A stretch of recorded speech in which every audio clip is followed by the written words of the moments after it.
asked, is 16 too young to vote? Legislation to allow 16 and 17-year-olds to vote at the next general election will be heard later today.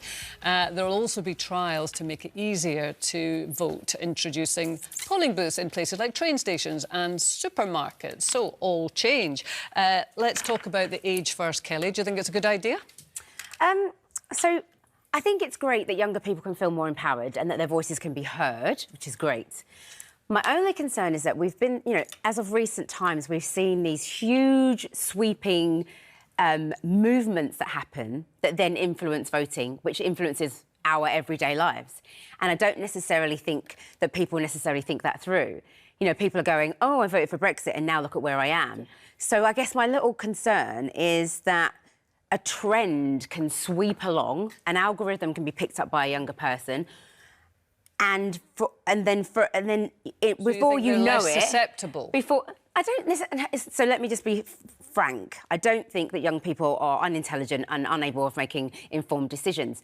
But if that information is solely coming from one place, as in social media, and they've tagged themselves into an algorithm that's saying one particular thing, what's to stop them voting in that direction? That's my concern. But in a way, people get put into an algorithm before there was algorithms, wasn't there? Like you're from a certain group, you're a certain age. Your mum and dad? Yeah. You used to vote where the mum and dad voted. Yeah, exactly. And I fear 60s and overs, I'm a 60 and over, more than I fear 16-year-olds. And we've done a great job of messing up the planet.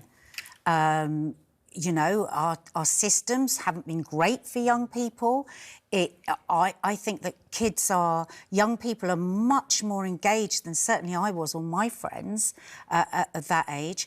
And I'm also interested that it seems to be more over to the right that are very scared about this. And I think for so long, you look at all the successive Tory governments, they hardly spoke to young people. There was nothing for young people. Very good point. Everything is so expensive, everything is out of their reach. And, Mark's nan, who was very far right and, some very dodgy opinions and she'd always voted Conservative. When Brexit came along, she said, you know what, I'm not going to vote because it's not going to affect me. Yeah. It's the world for them. And I thought that was such an honourable thing to do.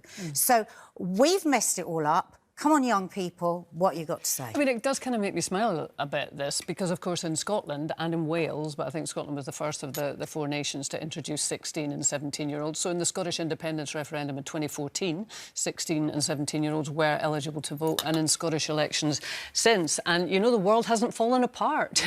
It's all gone well. I mean... Well, hasn't it? Has a bit. Well, the world is on a daily basis. I correct myself. Thank you for that. But not because of that. I mean, what age would you say that you were politically engaged? I mean, being born in South Africa, that is like one of the first things you've kind of learned very early on. And so when we started high school, I would say about 14. So we went through the whole apartheid, but the youth in South Africa has always been such a big focus, how the parties can actually reach the youth, the young, because they are the future.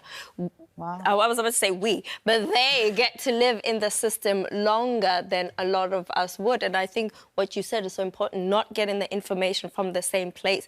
Whether it is social media, whether it's friends, whether it's schools, it's so important that the information people only got it from the one newspaper that they bought. Do you know what I mean? If you've bought The Sun all your life, you know where you're going to vote. If you've bought The Guardian all your life, it's actually far more widespread. Yeah, but if you learn from school, you're not just learning about one political party. You're going to learn about all the parties. You're going to learn about all their policies. You're going to also learn about their history and how they came about, whether these people are in the same political parties or they've actually really just broken down and formed a new party. Are we still voting for the same people in the same party with the same? That.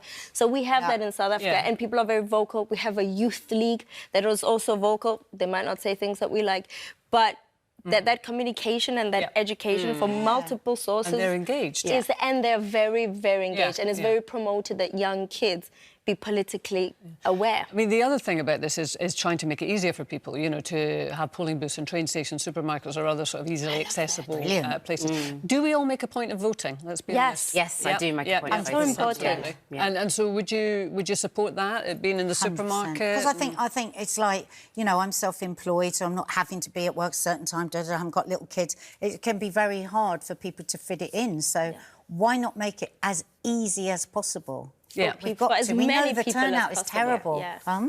I think make it easy for as many people as possible. And so I think when you make it also so accessible, people are less afraid. Yeah. People are less afraid to actually just, if you go to one place, it's like everybody's going to know I'm there, they're going to know my decision. But if it's everywhere, you could go to the train station, vote, and then go to school or home. Yeah, as long as there's the same kind of protections around it, then, of course, make it easy for people. Now, what